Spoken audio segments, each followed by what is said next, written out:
telespectadores da TV Otimista, senhoras e senhores internautas do blog do Edson Silva. Estamos começando o nosso programa, o último desta semana, dizendo que Lúcio Alcântara, ex-governador do Ceará, completou 80 anos de idade no último dia 16 de maio. Mas as comemorações no ambiente político acontecem hoje, sexta-feira, 4 de agosto, com uma sessão solene na Assembleia Legislativa Cearense no meio da tarde. Hoje cedo, um amigo comum, o empresário João Soares Neto, escreveu umas poucas linhas sobre o homenageado. Letícia. Olá, Edson. Olá a todos que acompanham o nosso programa desta sexta-feira. Bom, de acordo com João Soares Neto, ele diz: Lúcio Alcântara, 80. Conheço Lúcio Gonçalo Alcântara desde o curso primário no Farias Brito. Sempre foi curioso, leitor voraz. Ouve mais do que fala e sabe bem escrever. Fez medicina, a mesma profissão do pai, e tal como o Dr. Valdemar, logo entrou no antigo Partido Social Democrático, o PSD. Casou-se com Maria Beatriz e o casal teve 2 filhos, ambos com educação e formação superior. Hoje à tarde, a Assembleia Legislativa do Estado do Ceará o homenageia pelos seus 80 anos, já comemorados em mares europeus com toda a família. Seu percurso como político é nobre e envolve os âmbitos municipais, estaduais e federais. Agora, na maturidade, após cumprir o seu brilhante periplo político, voltou à medicina com a experiência de gestor do Instituto do Câncer, de hospitais e de plano de saúde. Tudo isso não o impediu de ser um intelectual consistente, comprovado nas gestões das presidências na Academia Cearense de Letras e no Instituto do Ceará. Possui uma grande e bem cuidada biblioteca, dirige a Fundação Valdemar Alcântara e um dos seus hobbies é colecionar marcadores de livros. Parabéns, Dr. Lúcio João Soares Neto. Bom, Lúcio Alcântara é um dos 2 mais importantes políticos cearenses ainda vivos. O outro é Mauro Benevides, já com pouco mais de 90 anos.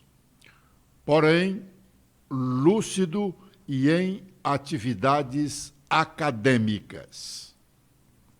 Lúcio Alcântara foi governador do Ceará, prefeito de Fortaleza, deputado federal, vice-governador e senador da República, além de ter sido secretário estadual em mais de uma oportunidade. Uma delas, quando seu pai, Valdemar de Alcântara, foi governador do estado, concluindo o mandato que era de Adalto Bezerra, que desincompatibilizou-se para disputar o mandato de deputado federal.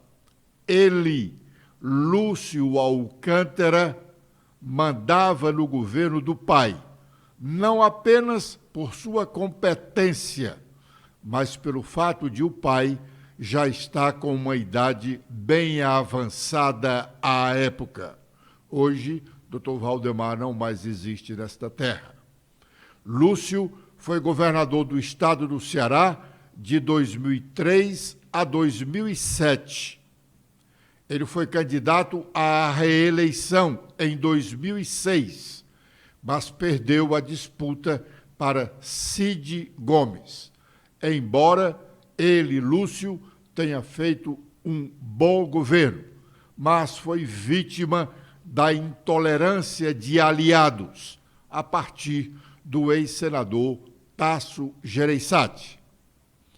O Ceará deve muito a Lúcio Alcântara. Ainda hoje, em plena atividade intelectual e política, embora fora das lides partidárias.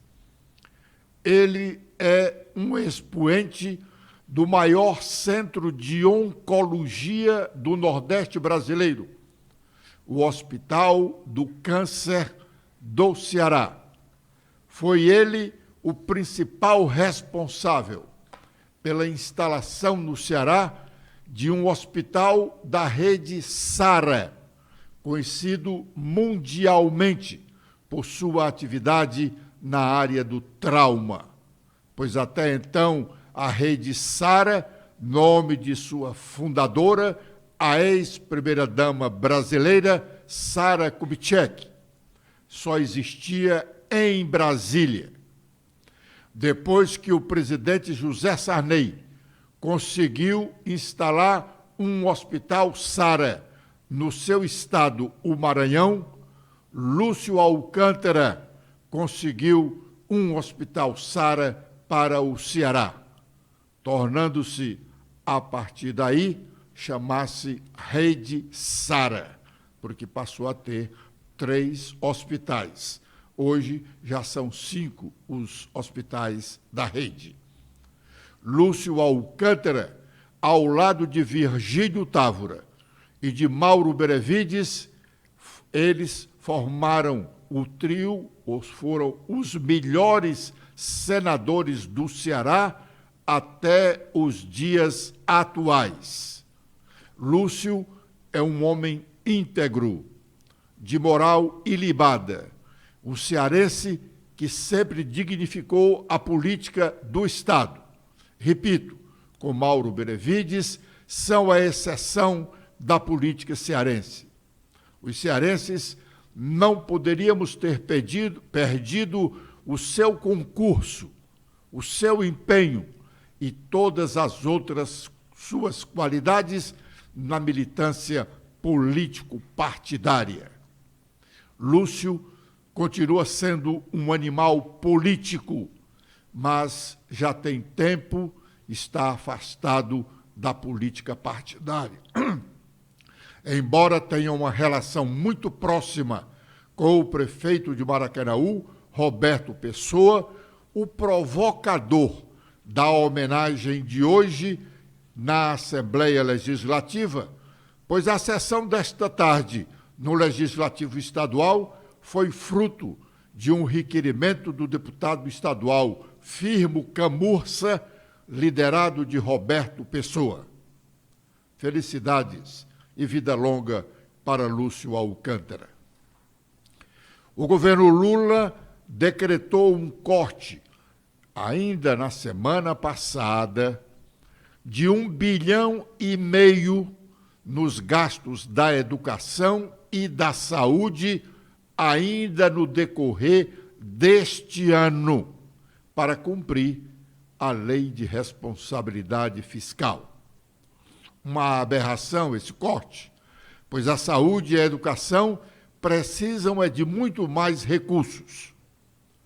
As primeiras críticas aos cortes nessas duas áreas vitais da administração pública e para os brasileiros surgem agora, com uma matéria publicada no site do jornal O Estado de São Paulo, hoje. Stephanie.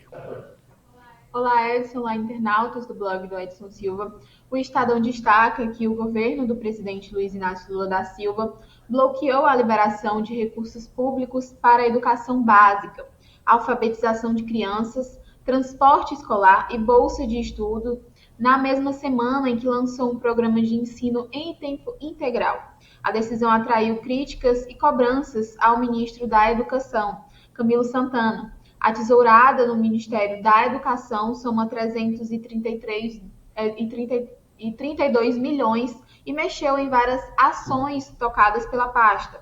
O valor atingiu principalmente a educação básica, 201 milhões, incluindo todo o recurso programado para o desenvolvimento da alfabetização, 131 milhões nessa área, conforme levantamento da Associação Contas Abertas com os dados do Sistema Integrado de Planejamento e Orçamento.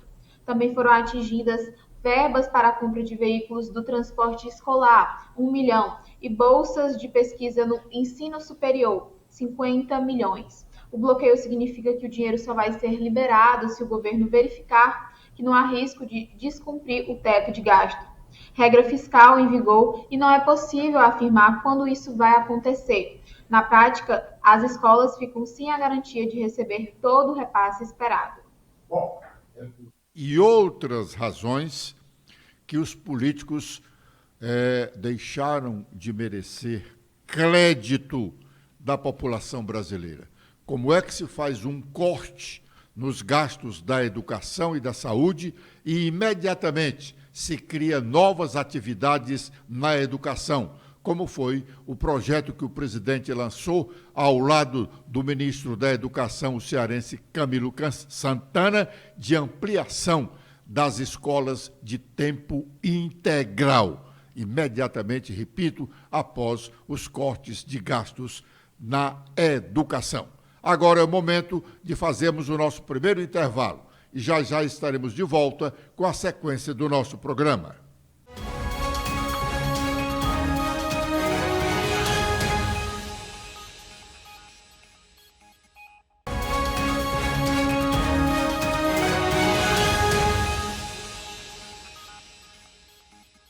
O plenário do Supremo Tribunal Federal agora está completo, com a posse ontem do novo ministro Cristiano Zanin. Foi uma solenidade simples e rápida, sem pronunciamentos formais, mas com apenas um breve registro feito pela ministra Rosa Weber, presidente da Corte. Vamos ouvir o que ela disse. Ministro Cristiano Zanin, como todos sabem, Vossa Excelência também, a cerimônia de posse de ministro no Supremo Tribunal Federal não comporta espaços para discursos. Mas eu, na condição de presidente do Supremo Tribunal Federal, em nome de todo o colegiado, quero dar a Vossa Excelência as boas-vindas, desejando-lhe muita felicidade no exercício da jurisdição constitucional e também de todos os mistérios, de todas as atribuições cometidas ao ministro desta casa. Eu estou convicta de que Vossa Excelência, com a sua cultura jurídica, seu preparo técnico, sua experiência e sua extrema lianeza, enriquecerá, sobremodo, este colegiado. Seja muito bem-vindo. Muito bem, ouvimos aí a ministra-presidente do Supremo Tribunal Federal, Rosa Weber. Agora é o momento de sabermos quais as nossas manchetes. Letícia. Com as atualizações feitas no nosso blog, temos que o Senado Federal recebe a reforma tributária com senso de urgência, diz Rodrigo Pacheco. Ele afirmou que a reforma é o principal pilar do desenvolvimento econômico nacional e que o Senado iniciará a sua análise com um senso de urgência. Deputados questionam os gastos do governador Elmano com o avião à sua disposição e lembram a viagem da sogra. Também temos que o opositor na Assembleia Legislativa diz que o Estado perdeu 255 mil postos de trabalho nos primeiros 6 meses deste ano. O tema foi levado à tribuna pelo deputado Carmelo Neto, do PL, que lamentou dados divulgados pelo painel de informações do novo Cadastro Geral de Empregados e Desempregados, o novo CAGED, apontado para a perda de 255 mil postos de trabalho. Segundo ele, a geração de emprego foi menor do que a registrada no mesmo período do ano passado. Também temos que conservadores na Assembleia criticam possibilidade de descriminalização do porte de maconha. O médico deputado Fernando Hugo afirmou que o tema não deveria sequer estar sendo apreciado pelo Supremo Tribunal Federal. Enquanto vida eu tiver, questionarei tamanho absurdo. É beirar a insensatez completa, despenalizar todo e qualquer tipo de porte da maconha, afirmou o deputado. E também temos que João Jaime sai de licença médica, mas o suplente não será convocado.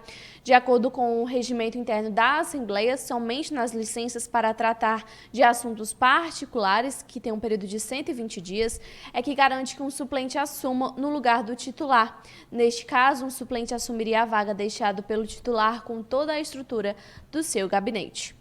Com os destaques nacionais, iniciando pelo Estadão, o governo Lula bloqueia 332 milhões de reais da verba do Ministério da Educação. Decisão provoca críticas e cobrança ao ministro Camilo Santana. O dinheiro só vai ser liberado após verificação de que não há risco de descumprir o teto de gastos. Com os destaques do Globo, temos que CPI analisa e-mails de Mauro Cid negociando venda de Rolex recebido em viagem oficial. A defesa dele diz que não teve acesso às mensagens do militar. E com os últimos destaques da Folha de São Paulo, temos em destaque Forças Armadas. Governo Lula prepara mudanças em lei para limitar poder de militares em crises. O novo texto veda operações de garantia e da ordem e é alternativa à proposta petista de mudar o artigo 142 da Constituição Federal. Bom, só um esclarecimento a respeito dessa matéria do pedido de licença do deputado João Jaime para tratar de assuntos relacionados à sua saúde. O suplente só é convocado quando o pedido de licença, quer seja para tratar de assuntos particulares, onde o deputado sai de licença e não recebe o subsídio, ou para tratar de saúde, onde ele continua recebendo normalmente o seu subsídio. Mas o suplente só assume se o pedido de licença for superior a 120 dias, ou seja, 121 dias. A partir daí, o suplente é convocado. No caso do pedido de licença do deputado João Jaime para cuidar da saúde, ele pediu licença por apenas 90 dias, impedido de que o suplente seja convocado. Parece que ele pode renovar essa licença quando terminar os 90 dias. Talvez seja uma jogada para evitar a convocação do suplente que, de repente, não venha a ser um aliado do governador, como João Jaime o é. Isso são as estratagemas da política. O deputado pede licença por 90 dias e impede a convocação do suplente, porque o suplente pensa politicamente de maneira divergente da dele. E aí ele impossibilita a convocação do suplente. Mas, terminados os seus 90 dias, ele renova a licença por mais 90 e continua o suplente sem ser convocado. Só ontem chegou ao Senado da República o projeto de reforma tributária, aprovado na Câmara dos Deputados no início do mês de julho passado. Foi o próprio presidente da Câmara, Arthur Lira, quem o entregou ao senador Rodrigo Pacheco, que disse da pressa da votação da matéria pelos senadores. Vamos ouvi-lo. É com grande satisfação que, em nome do Senado, nós recebemos essa comitiva de deputados, juntamente com o presidente Arthur Lira, presidente da Câmara dos Deputados, o relator na Câmara dos Deputados da proposta de emenda à Constituição da reforma tributária.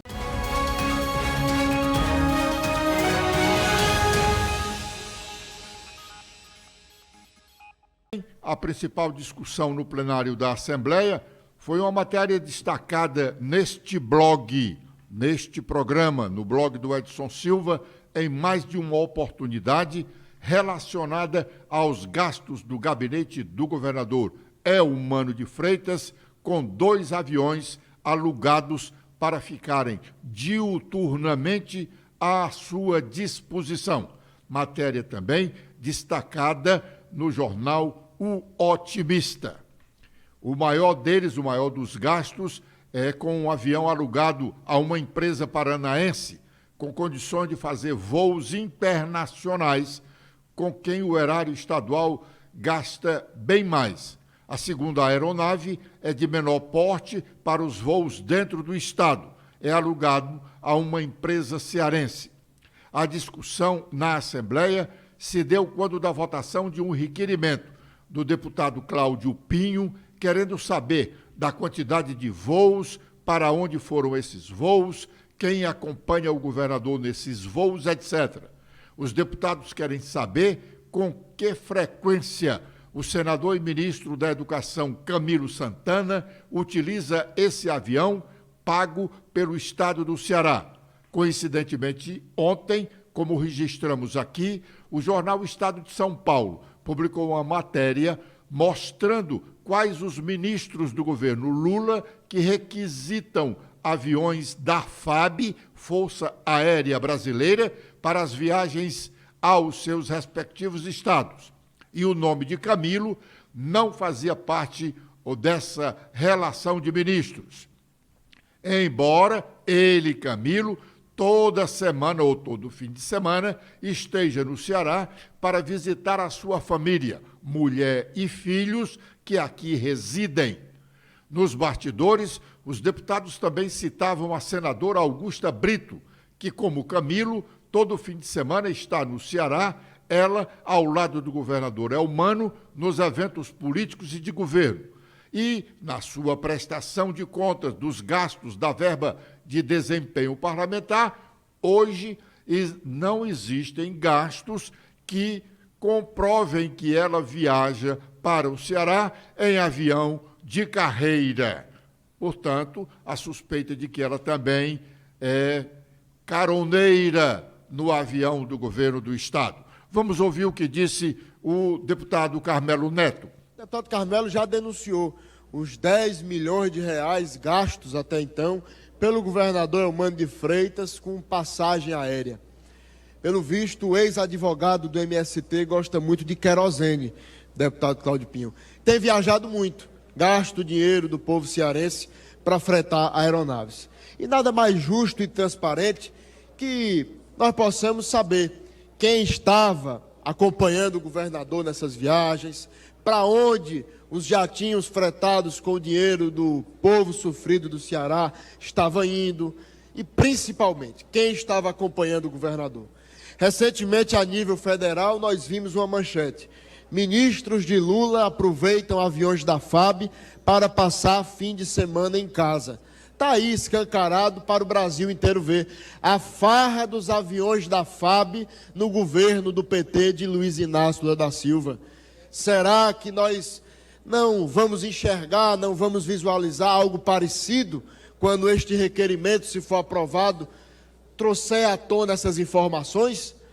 Eu não gosto de dúvida, eu gosto de ter certeza das coisas. Portanto, quando se paira dúvida, é preciso que se busque a transparência, é preciso que se busque a informação, o fato, a verdade. Portanto, nada mais justo que aprovar esse requerimento para que nós, deputados, representantes do povo, no nosso dever de fiscalizar os gastos públicos, possamos saber quem estava nos aviões fretados pelo governo do Estado, quem estava acompanhando o governador, para onde ele estava indo, com os aviões, repito, fretados com o dinheiro do povo cearense. Então é importante que a gente saiba. Deputado Carmelo Neto, que fez um pronunciamento longo a respeito disso. Agradecendo a honrosa audiência de todos os nossos telespectadores e ouvintes, nós estamos desejando a todos um bom fim de semana e prometendo de que na segunda-feira estaremos de volta com a proteção de Deus. Letícia. Eu também faço meus agradecimentos a todos que acompanharam o nosso programa de hoje. Espero revê-los na próxima segunda-feira. Tenham todos um ótimo final de semana.